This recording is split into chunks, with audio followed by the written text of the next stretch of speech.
నేను చాలా చూసినాం నిజామాబాద్. దానికి ఎంకరేజ్గా అంటే ఈ మారుమూల ప్రాంతంలో గిరిజనులు అంటే మీకు ఎంకరేజ్ ఇస్తే మీ ఉన్న శక్తి అమూల్యమైందమ్మా. అయితే మీరు కష్టపడి చదివింది అనుకో మంచి రిజల్ట్ వస్తుంది. ఎక్కడ కూడా ఈ స్ట్రెంత్ లేదు. బయట పెద్ద ఊళ్ళ పోవాలా, పెద్ద సిటీ చదవాలని ఒక ఆలోచన.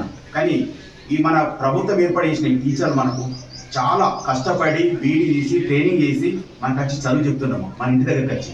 కానీ మనం అయినా ఆశపడుతున్నాం బయట పోతే బాగుంటుంది. ఓకే, రెసిడెన్షియల్లో పోతే తప్పులేదు, మనం సీట్ వస్తే తప్పులేదు చదువుకుంటే. కానీ మనము వేస్ట్గా ప్రైవేట్లో చదివి ఇవాళ భీముల 10 చదివి మీ డబ్బులంతా అక్కడ ఖర్చు పెట్టే బదులు మన దగ్గర మంచి టీచర్స్ ఉన్నారు.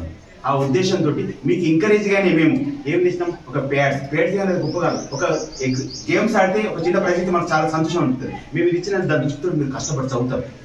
ఆ ఉద్దేశంతో మేము ఈ ఎగ్జామ్ పెట్టేవాళ్ళం. రెండవది మా మిత్రులు సాయిలను తీసుకో, అజయ్ తీసుకో, మిగతా విలేజ్ కమిటీ నర్సన్న తీసుకో. అయితే వీళ్ళు మీ పర్మిషన్ గురించి నేను కళ్ళారా చూసినామ్మా.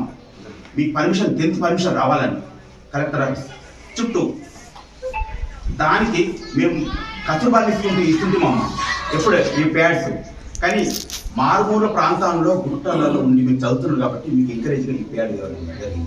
ఎక్కడి నుంచి మేము పొలిటికల్ నుంచి రాలేమమ్మ, యోగా గ్రూప్ నుంచి భీమ్గల్లా మేము యోగా అందరు స్వచ్ఛందంగా చేపిస్తామమ్మ. ప్రతి ఆదివారం కూడా ఒక 100 మందితో గిరిప్రదర్శన చేపిస్తాం. యోగా చేయడం వలన మానసిక శారీరక ఆధ్యాత్మికంగా మనం తయారవుతాం.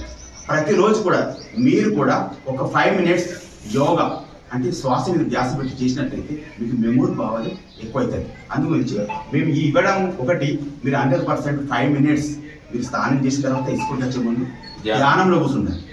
ధ్యానంలో కూర్చుంటే మీకు ప్రతిదీ కూడా జ్ఞాపకశక్తి పెరుగుతుంది. ఆ ఉద్దేశంతో ఈరోజు మేము మా యోగ గ్రూప్ ద్వారా మేము అందరం వచ్చి అక్కడి నుంచి అందరికి మాకు షాపులు ఉంటాయమ్మా.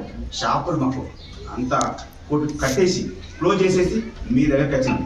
అంటే మీరు మాకు ఒక గిఫ్ట్ ఇవ్వాలి. 100% 10/10 తీసుకొచ్చి వస్తాము. ఓకేనా?